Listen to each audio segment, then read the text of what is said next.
Tech.fast, breakfast, Tech.fast. Vem är här för första gången i dessa lokalerna? Så kul! Vad trevligt att se många nya ansikten här i våra fantastiska lokaler som vi är jättestolta för. Det här gillar... Should I take this in English, perhaps? Is there anyone English speaking here? So, we're so happy to have you here, all. Welcome. And good to have you here. We are so proud of this, our office. And we host these kind of events on a regular basis. So stay tuned and see what else we would like to share with you. And actually already today at 12 lunchtime, another digital AI session. It's a trend spotting, not techie all through, but this is for decision makers. Yes, it is. That is more of a trend spotting session. So if you want to know more, we can share the invitation, the link afterwards, perhaps. And you will be there too. I will be there, but I will speak more now and not so much later. Yeah, you will do short intros during lunch, and then we will have another star there. So I would like. My name is Sarah. I am CEO for SoftHouse, and I will not speak here today. I will let Olof, one of our AI superstars, speak. So the floor is yours. Thank you. Thank you. Good morning, everyone. Welcome. As Sarah said, today is AI for decision makers, but I've chosen to name this presentation Today's AI, Future AI, and the Road in Between. So I will start by explaining how we think AI will look in the future, how it looks today, and what we're doing today, but also explain how we should think when we go from now to the future. And my name is Olof Bengtsson, and I work as a backend and AI developer here at SoftHouse since over 2 years now. And I've also had the privilege of supervising student projects as well as spreading the word about AI at SoftHouse, just as I'm doing today. And I have a background as a Master of Science in Engineering Physics, where I had machine intelligence as my specialization.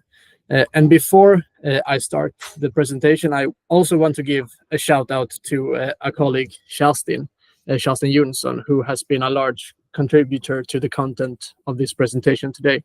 And she is our renowned AI expert here at SoftHouse, with a background in image analysis and a PhD in mathematics.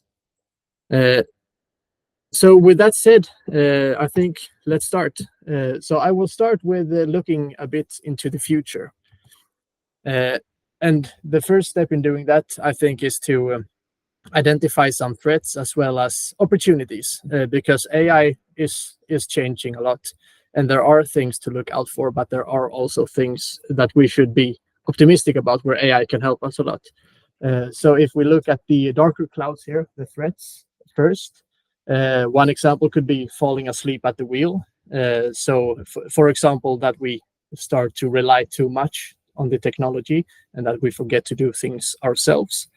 And it could also be inequality here, for example, which I can exemplify by saying that some cultures may be not represented in the training data, and then also not represented in the responses that you get from these models, and that creates inequality between the people who are represented and the people who are not represented, as well as inequality in people that have access to these very powerful AI models and the people that don't.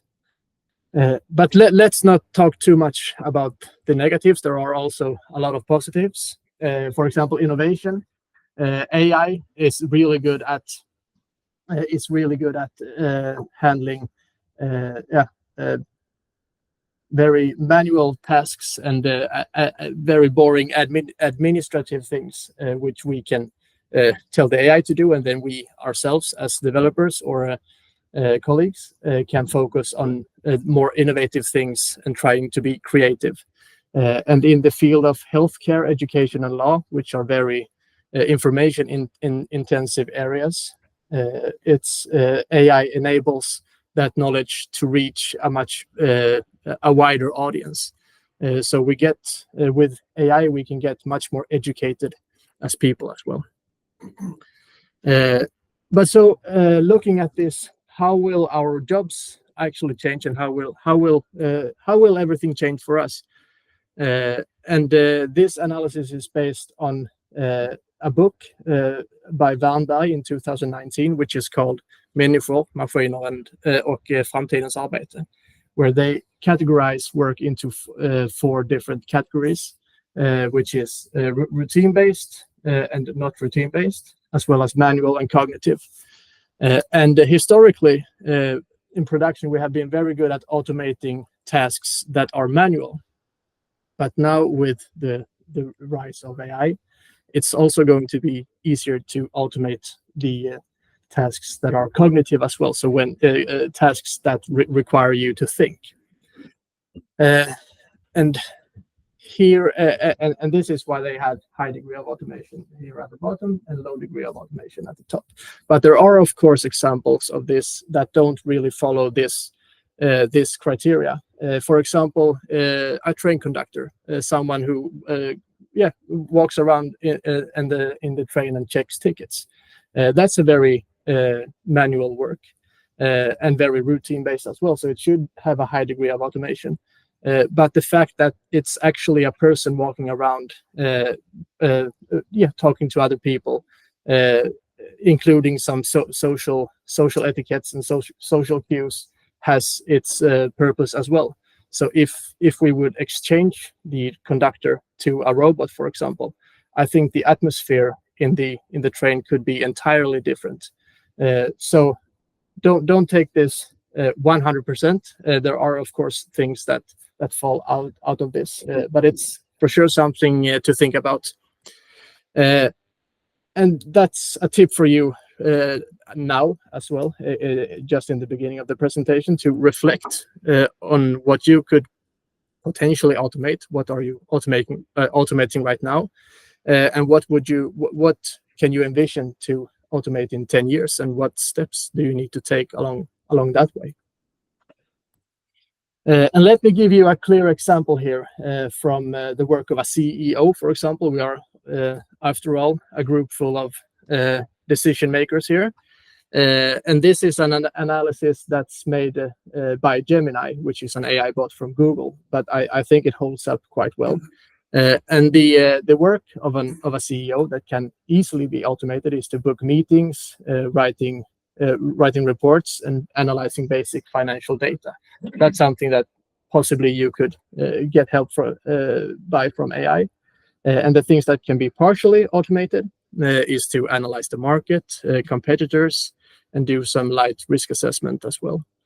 And then the tasks that cannot fully be automated very easily is to do strategic planning, leadership, vision, and building relationship with other people, as well as crisis management.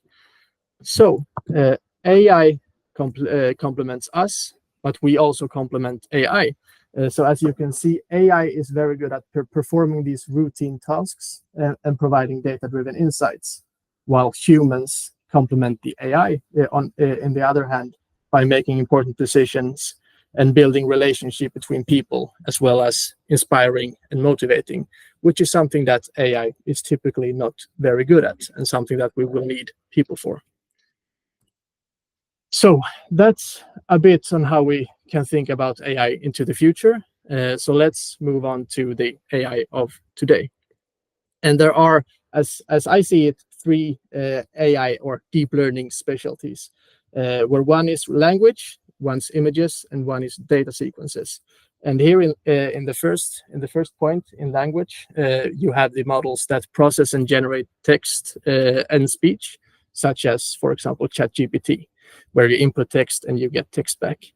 Then we have models for images, which could be, for example, object detection, segmentation, and classification. where, for example, stable diffusion, if you use that to generate images for something. And then we have data sequences, which is maybe not used as much by the broad mass, but has very large AI potential as well, and is largely used in the industry today. And here on data sequences, you can work with time series data, for example, as well as tabular data, but also genes and proteins. I think most of you are quite aware of the AlphaFold, which has gotten the Nobel Prize, and that works in that manner. But even no matter which of these areas you work in, the basic components of building an AI service is still quite the same. And it starts out with data. And data is probably the most important thing that an AI application has. So if the data is the food, then the AI engineer and the developer is the chef. And the next step is the architecture itself. So it's what you feed the data into, and that's usually a neural network where you feed the data, and then it goes through a set of layers, and then at the end layer it produces an end result for you, which could, for example, be a response for a question in ChatGPT, or it could be an image by Stable Diffusion. And then at the top, we have the GPU, which is a component that is used to train these models. Because since they require so much data, it's quite intensive to actually train an AI model. And that's why we have GPUs, because they can make this much faster, and is one of the big reasons why AI has come to where it is today, and why it is so popular and well used. And there are, of course, also different approaches into creating AI and working with AI. To the left here, we have the option where we train a model ourselves from scratch, which is the traditional machine learning. And there you need a lot of data, and all the patterns that you want to recognize in the data need to be very well represented in order for the model to be able to identify it and to be able to classify it correctly. Then if we move one step to the right, I think it's right for you. You can take a large model that someone else has built here, and then you can feed that model some of your data. Here you need less data, since you're just fine-tuning to your specific use case. And then you only need a few examples to be able to identify a pattern. And then if we move one step more to the right, we use even less data. And this can be exemplified as creating your own ChatGPT, which you can do by implementing so that it only takes your own documents into consideration when it answers a question. So, for example, if you have a service book for your employees, and then you tell the model, basically only tell the model to use this context to answer this question, which can be tailored to your specific needs. And that's called RAG, which stands for Retrieval Augmented Generation. But still, it needs some information to feed into the model. And then, of course, on the far right, you have the option where you don't need any data at all, and you just simply interact with the model itself directly, and it answers back to you. And that can be exemplified by simply chatting with ChatGPT. Yes. Explain retrieval augmented generation. Yes, of course. Retrieval augmented generation is the technique that you use when you want the model to only answer the question based on the context of your document. So it retrieves retrieves the relevant parts of the document, and then it takes that into consideration, and then it generates a response based on the context and the answer. And the question, if that makes more sense. Okay. And these two steps to the right are all built on these foundational models, which are these large language models such as ChatGPT. And in this end, we have traditional machine learning, whereas we have applied AI to the right. And either of these steps could be applicable to you, but it's up to you to find which suits you the best. So let me now give you some clear examples of what we have been doing here at Softhouse, where all of these examples fit into different categories here, and I will explain where they fit in.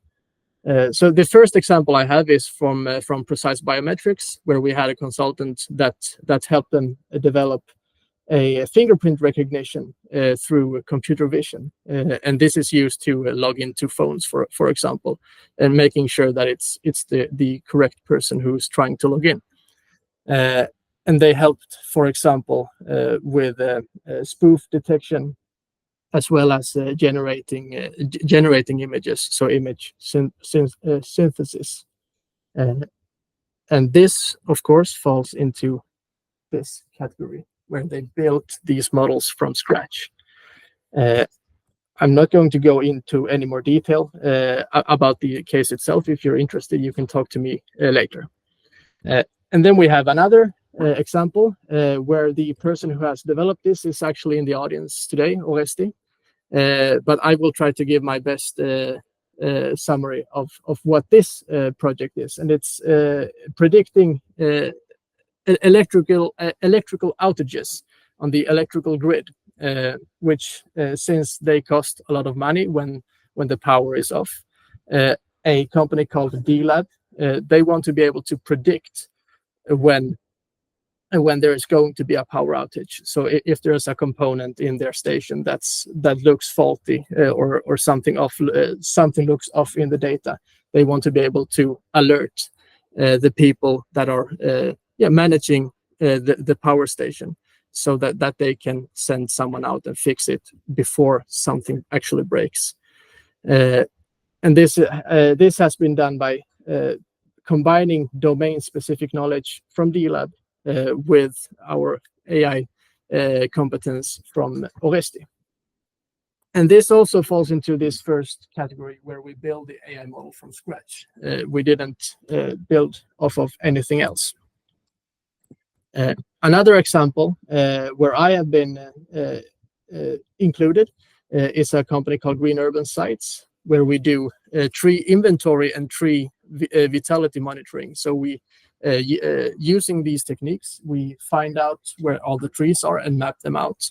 And then over time, we can also track how well they are doing. So we track their quality of life. And if it seems like a tree is not feeling good, then we can also alert the people who are managing the trees. And the last example is a chatbot on internal documents, or a RAG application, as we have talked about, which has been done with a company called Go Ahead. And they wanted their employee handbook to be chattable, so that new hires could ask a chatbot, how should I do in this scenario, for example, and then the model would be able to answer that based on the context of their service handbook. And this is this is a very useful application of how we can actually use AI to benefit us, because applications like these for new hires, it makes sure that there's always someone available to answer their questions, so they don't have to wait for someone more senior to be available to ask them something. And they also don't have to be afraid to ask stupid questions, because if we would ask the same question many times, or if we don't understand anything, maybe we don't really want to keep asking someone after a few times. But with an AI model, they don't really care if you ask the same question 10 times in a row. So I think this is a very great example. And this falls into this category, where we don't really train a model, but we simply feed it some information to take into consideration when it serves an answer. And then, of course, we have all the ready AI tools to use, and this is a bit focused for developers, since I am a developer. So we have ChatGPT and Claude Gemini, so a lot of code completion, as well as image synthesis. And there are, of course, thousands of more tools that you can use than these. But these fall into the very last category here to the left, so no data. Because you simply just interact with the model itself, and you don't have to supply anything but your own questions. And there were we. So that's a bit how AI looks today. And now I want to spend some time on talking about how we should think moving from today into the future, and how we should position ourselves. And the first thing you could do is to measure your AI maturity. And this is a graph that is used by AI Sweden, for example, where if you are on the first step, you haven't really approached AI in any way.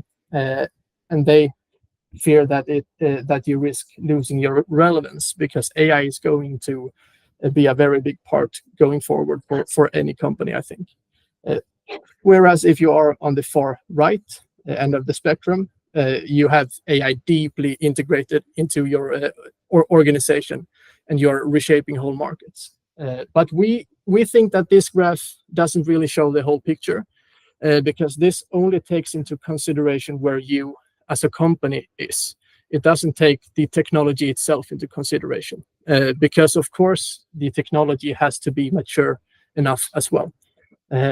If we take an example with ChatGPT, say you are a company in 2019, and you want to create, for example, a RAG application, but the first iteration of ChatGPT hasn't been invented yet.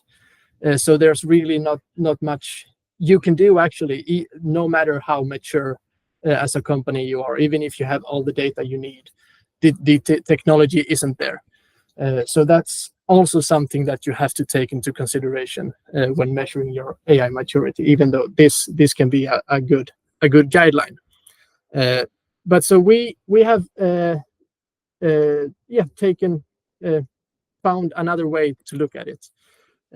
And that is to follow these 3 steps, the soft house model proposition for 2024.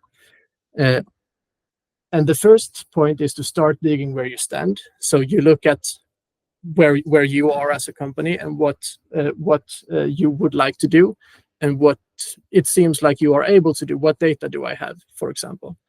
But you should also, as I said before, but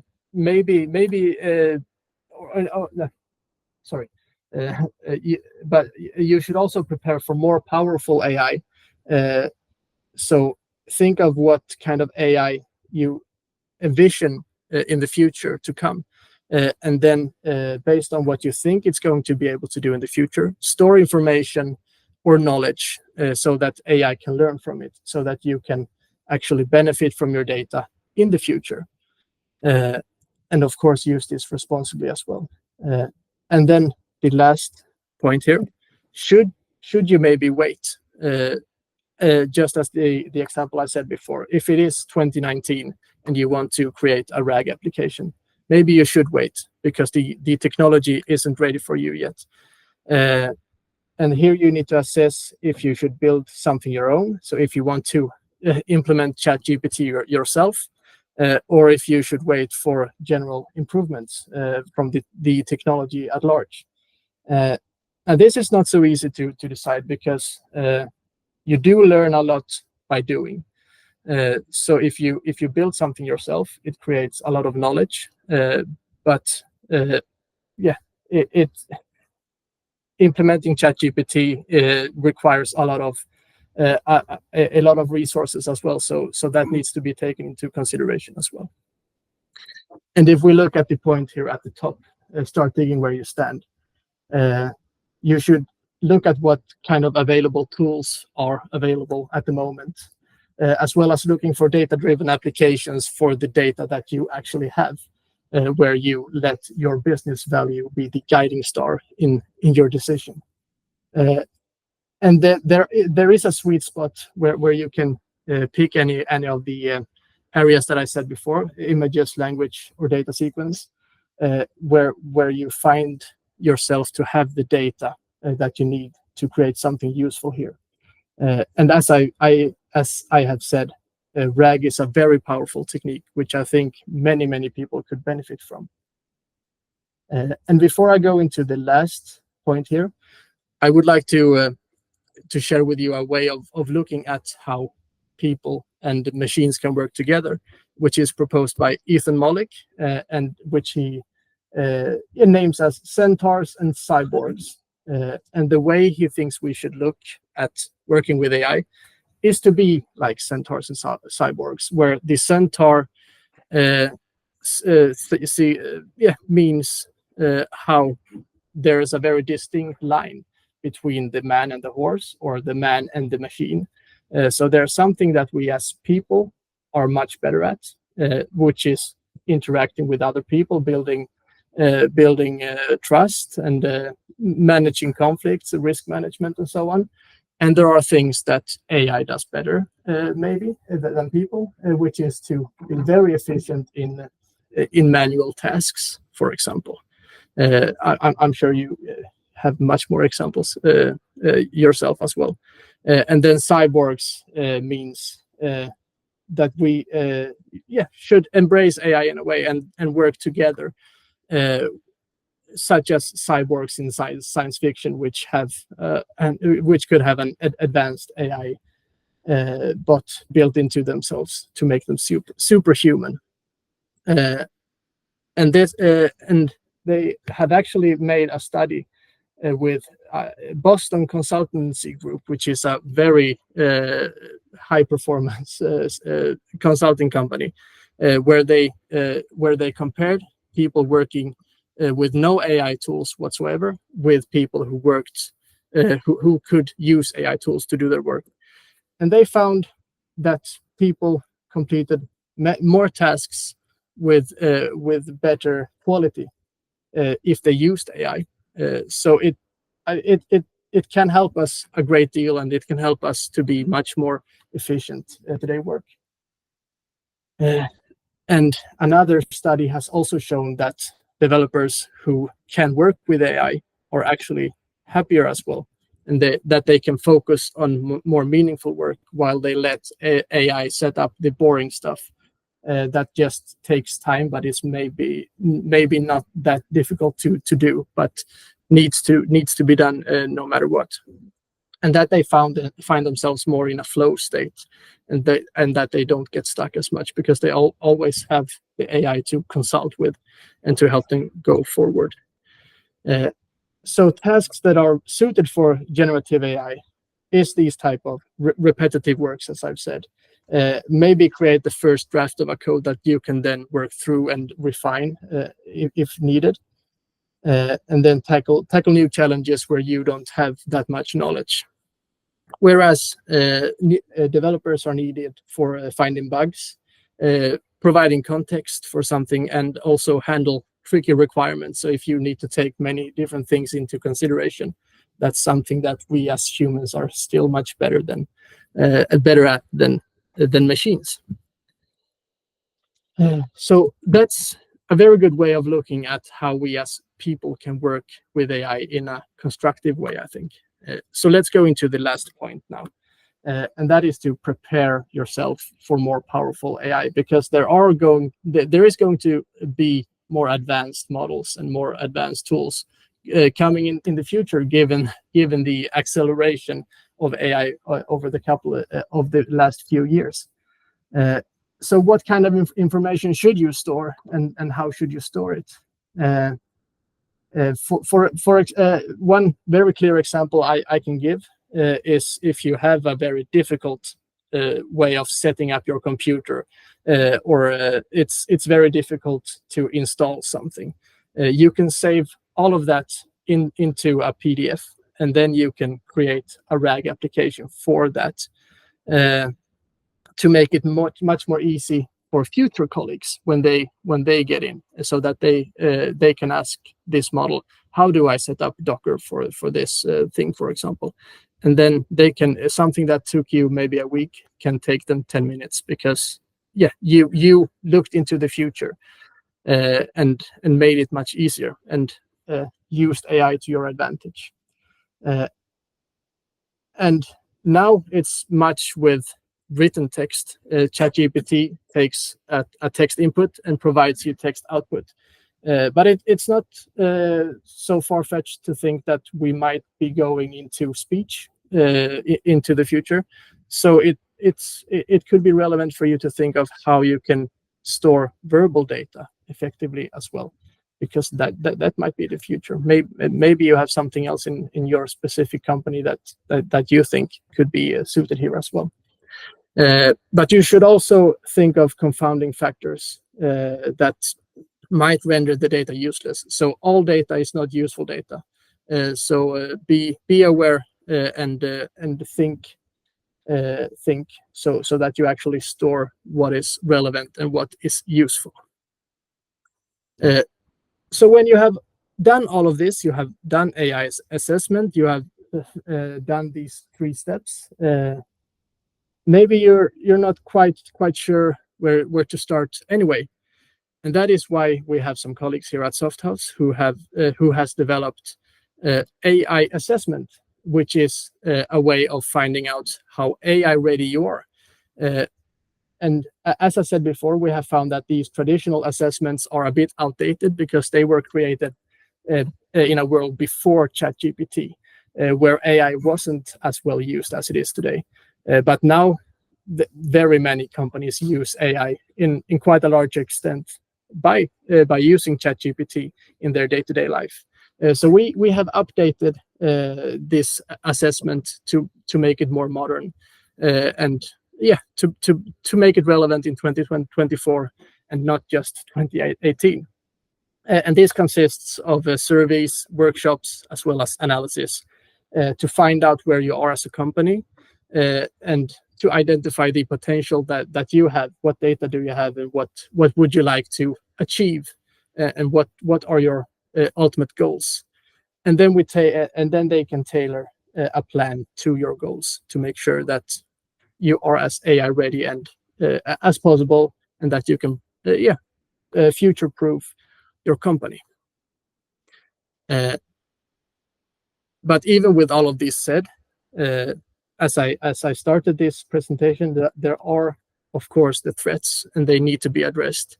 And some of them we have talked about before. We also have mass unemployment, mass surveillance, data leaks, cyber threats, on top of the things that I've already said. So there are threats with AI, and which means that you need to use AI responsibly and actually think of what kind of effects could this have.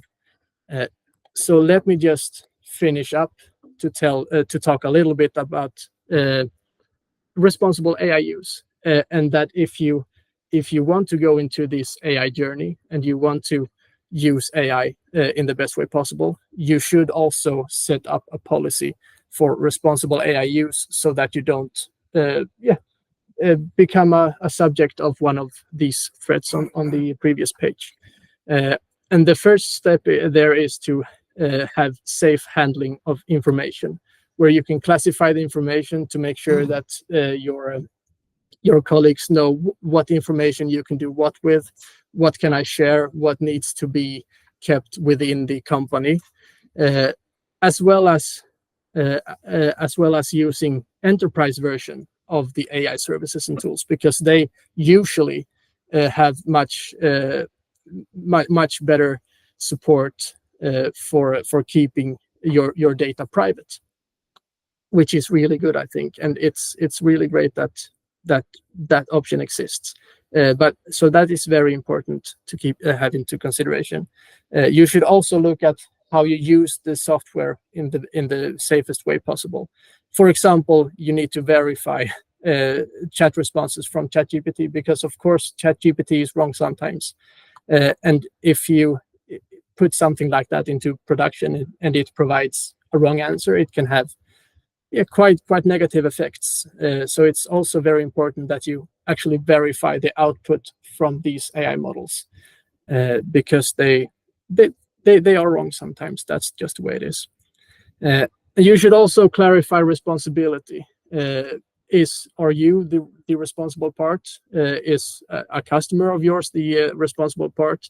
Because AI itself is not the responsible part usually.